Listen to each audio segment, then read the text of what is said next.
Well, the Chinese welfare began in 1986, so that's about 31 years. We are an organisation that provides welfare support to the Chinese community.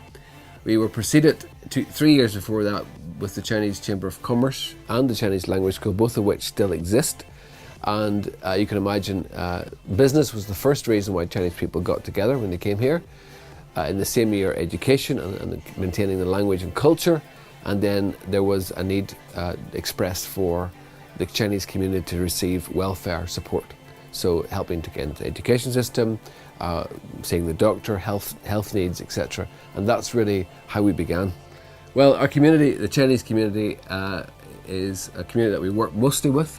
The other, I suppose, third of people we work with are the Polish community. They have a base in the centre. Kultura has a youth club, it has a mother and tots club, it has various clubs here, and we let them operate through the centre, and we reach other BMEs through that as well. And then I suppose the other third of people who come to the centre are local people who come in mainly to learn Mandarin, to study Tai Chi, which is a kind of form of martial arts, a very gentle form, and we have 2 classes a week with that.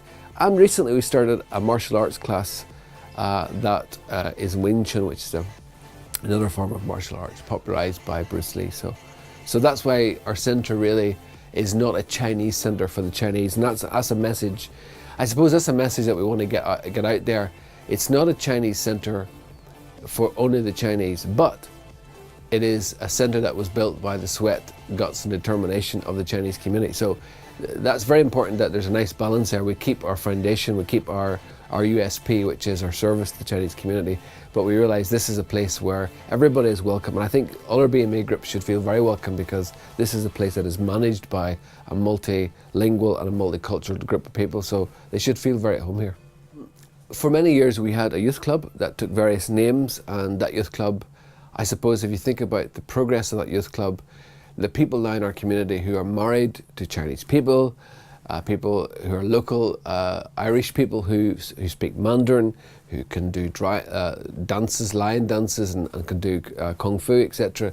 Those are the kids from the local community who were part of our multicultural youth club.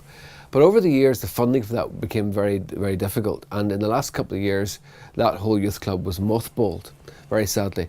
However, in the last 6 months, we have got in touch with EA, and they are providing us with a multicultural youth club. We're calling it Global Youth Club, and this is a project which is kind of a scoping exercise to see how it's going.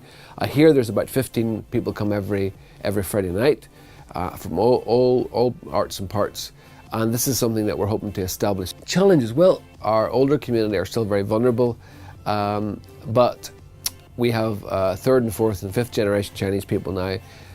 We have students coming from China who are staying and making Northern Ireland their second home. And I suppose, where do community organisations go, for like ourselves, who are very much one ethnic group?